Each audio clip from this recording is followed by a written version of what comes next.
আপনাদের প্রত্যেককে ক্লিয়ার রাখতে হবে মোদি কেয়ারের কিছু কিছু বোনাস আপনাকে প্রত্যেককে একটু শিখে নিতে হবে। ফার্স্ট বোনাসের নাম কি?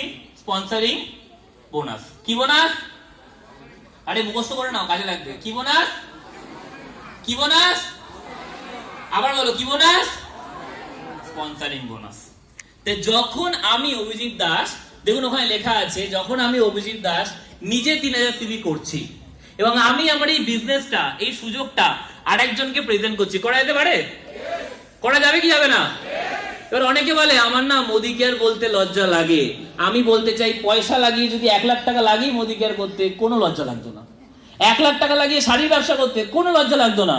কারণ হচ্ছে আমরা যতক্ষণ না পয়সা দিচ্ছি ততক্ষণ আমাদের লজ্জা লাগে। এ কি জ্বালা?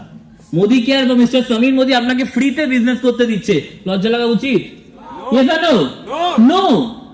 তাহলে মাথায় রাখতে হবে এই জিনিসটা, যখন আপনি প্রমোট করছেন, আমি সবাইকে একটা কথা বলি, পয়সা লাগিয়ে প্রমোট করার থেকে মোদি কেয়ারে 750 প্রোডাক্ট বিজনেস অপরচুনিটি ফ্রিতে প্রমোট করে পয়সা রোজগার করবো, এটা হচ্ছে